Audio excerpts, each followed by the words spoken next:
to my channel. Today we're going to unbox a parcel that I received this morning and it's from the Netherlands. Ito yung in-order ko na a week ago. Malalaman nyo kung ano siya. So, let's open it.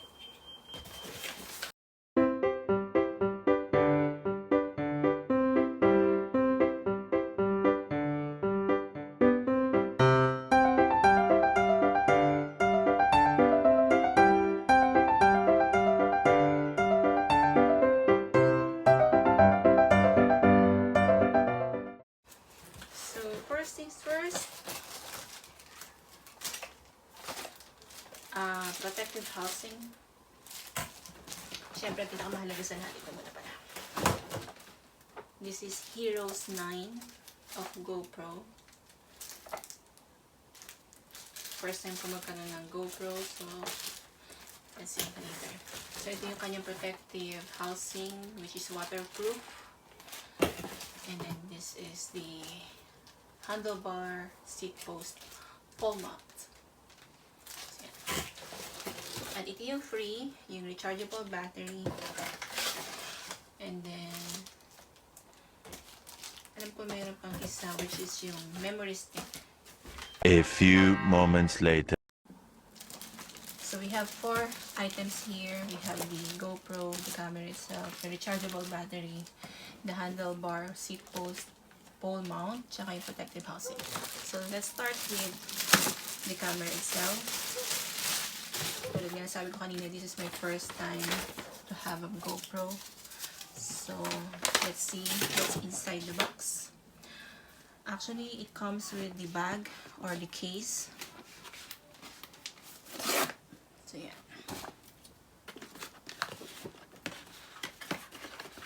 Meron pala siyang ganito. Hard case. So, inside the hard case, yun, ito na siya. So this is the battery. This is the cable for the charging. Pang mount. Mga screws. I think for mounting purposes again. And of course, the best part is camera. The good thing about this one is, ngayon daw kasi ang bagong feature is you have a back and a front camera. A back and a front LCD. So, mamaya try natin. I don't know kung kailangan pa natin i-charge. So, balik muna natin siya dyan. So, ayan yung mga nasa isang box. Lagyan na rin natin dyan yung SD card. Let's put it aside. And let's open the second one. Second one, we have the protective housing.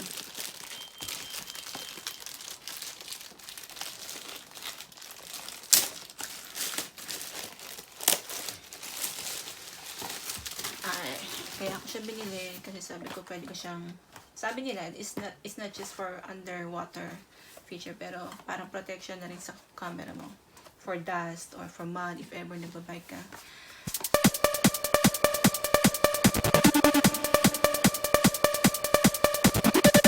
So what's inside the box is only a small kit. Ito lang siya. And then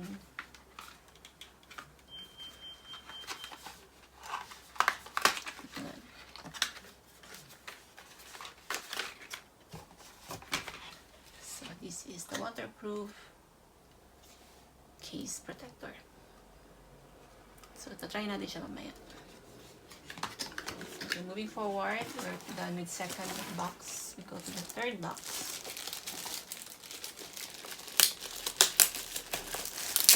So, this is the handlebar seat post mount.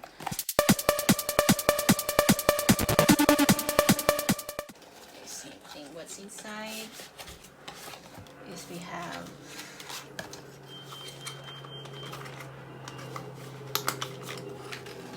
so actually ito lang siya. Ito yung pang mount mo, ito yung pang clip mo dun sa bike mo.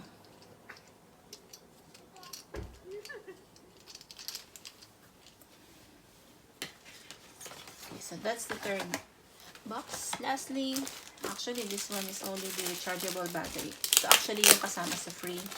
So binili namin plus yung SD card kanina. So may battery na siyang kasama dito, but I have extra battery here. So if you want to buy more, it's up to you.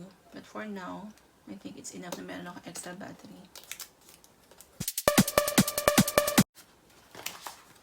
So here siya. Extra battery.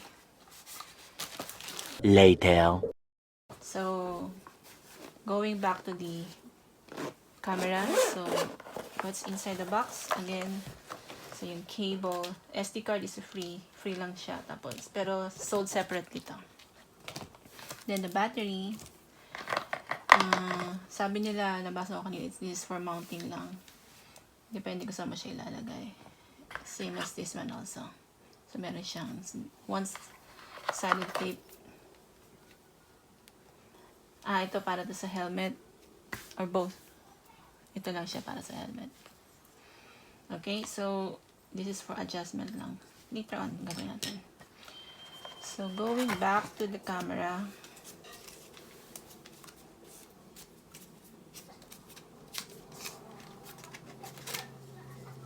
Okay, ito yung sabi nila easy access sa pag-mount. Yan. So first, let's put the battery. Okay, so how to open the battery box? First, push nyo yung itong area na to. Meron yung medyo angat dyan. You have to push it. And then it's open. So, ang access niya, ang proper way is ito. Makikita nyo yung, ito yung kailangan mong sa labas kasi ito yung hahawakan mong panghila. And then may groove dyan. Makikita naman ninyo ito, tsaka ito is dapat nagtutugma sa loob. So, just put it there. And I think that's okay.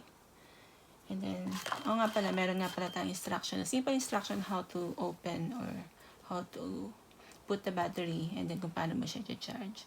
So, let's see kung may charge siya. So, ito yung power mode.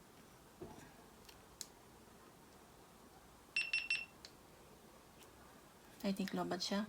Oh no, okay, it's okay pala. So we have the back screen and the front screen. Hindi ko pa masyado na explore kung ano talaga yung pinaka. Pero before kasi meron lang ikaw back screen. So let's set it up first. First, select the language. We will select English. Touchscreen nga pala siya. And then legal stuff. By using this GoPro, I agree to the terms of use available at the gopro.com/legal. So I agree.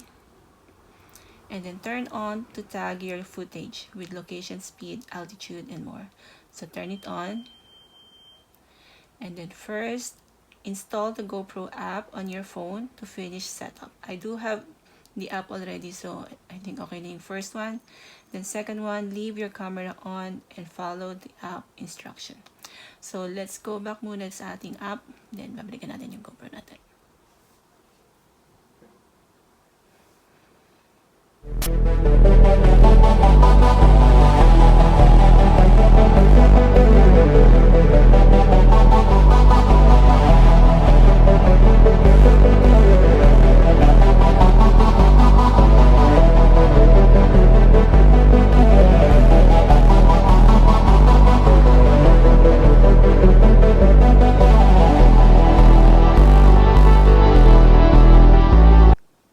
So, nakalimutan natin pala kanina wala tayong SD card. So, actually, nandun siya sa same lagayan kung nasaan yung battery. So, nandito yung slot niya.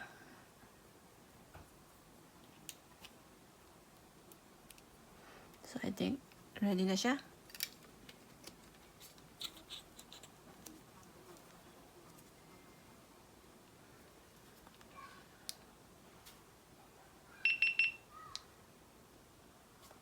Okay, so start natin siya i-set up ulit. Medyo lobat na siya pero try natin.